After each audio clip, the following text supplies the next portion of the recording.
Hi there, folks. This is LHS Brad 35 bringing you Week 5 Roundup show for the LGCHL PSN WHL Central Division. Today we got a very, very short clip for you guys. We're going to talk about standings, playoff standings, and then we're going to talk about the All-Star selections that end on Monday. So let's just jump right into it. The reason why we're going to keep it short is because this upcoming week we're going to have a show for the All-Star selections and the results. We're going to have the week or the quarter 3 report at the end of the week. There's a lot of stuff that's happening in this week as we transition to the last 2 weeks. We're going to be talking about the trade deadline that's coming up and everything. So we're going to keep this one short, keep moving, and that way we don't bore you to death. So right into standings. If you look at our standings on our screen right now, you'll see that not much has changed. I've said that pretty much every single week. You've got your top 3 teams that are usually locked. There's some movement below that. No team has really changed too much other than Calgary bouncing back up to second place, Lethbridge back down to third. They keep toiling with each other. I have a feeling that Medicine Hat looks like they're going to pull away and be in that first place team for the rest of the season. I think it's going to come down to Calgary or Lethbridge who's going to host. I don't think it really matters too much for them because both teams are going to come with their A game no matter what does happen during the playoffs, but it's what happens after that. So Medicine Hat comes in first place, Calgary comes in second, Lethbridge Hurricanes come in third. You got 63 points, 56 points, and 55 points. So again, I think that race now is just down to 2 teams. Who's going to be second, who's going to be third, or in this case, who's going to host for playoffs. Underneath that, you've got in fourth place Kootenai Ice. They've been playing a little bit more consistent hockey, and they've made some gains and made some changes there. The big one I'm looking at is Red Deer Rebels. All of a sudden, this team has gotten very, very hot. In the last 10 games, they're 8-1-1. And they are on a 2-game winning streak to end the week, but they're sitting there with 40 points. So Kootenai Ice now does have to deal with another team. And in last place is Edmonton Oil Kings. They're sitting there at 29th.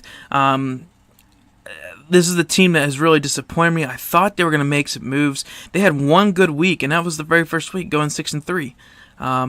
So who knows? Maybe something's happened there or something's going on with the team. I'm not sure. Since having those 6 wins in the first week, they've only had 8. In fact, they are 8, if I'm correct, 8-27-1 since that first week. So, but there's your standings. Like I said, Medicine Hat, Calgary, and Lethbridge are all locks for playoffs pretty much.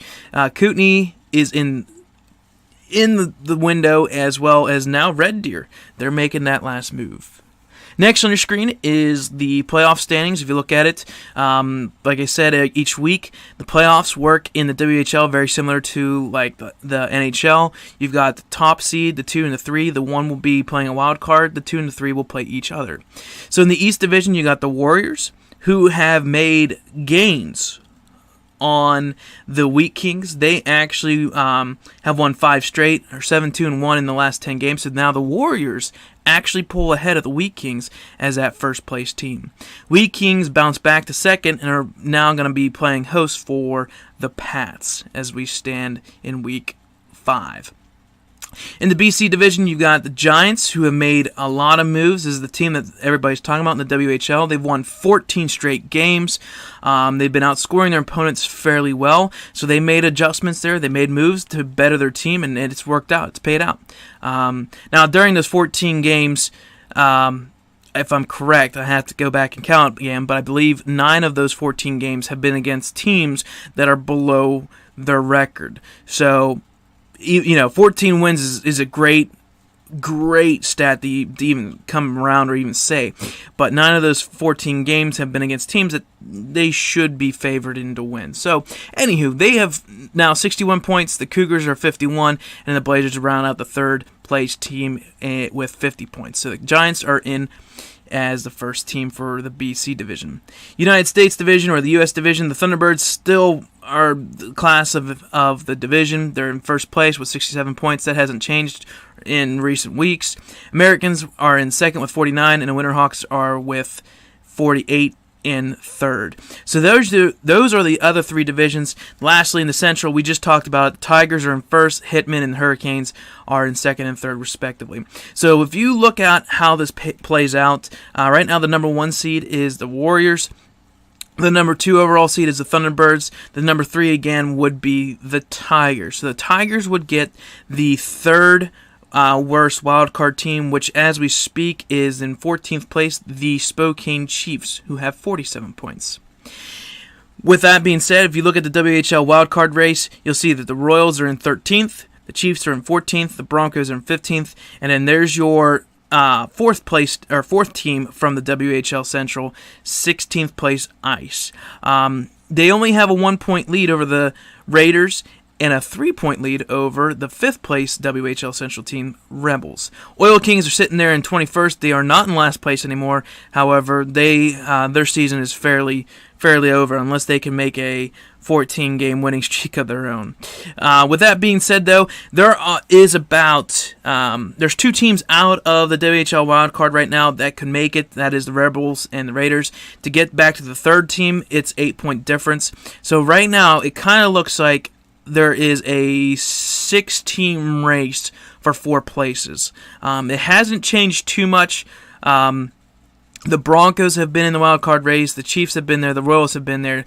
It comes down to that last spot. Is the Ice going to make it? Is the Raiders? Or are the Rebels? So even if you want to say it that way at this point, it's down to a 4 or 5 team race. Because I think the Royals, with what division they're in, they should be fine. I think the Chiefs will be okay. It's going to come down to those last 2 or 3 spots.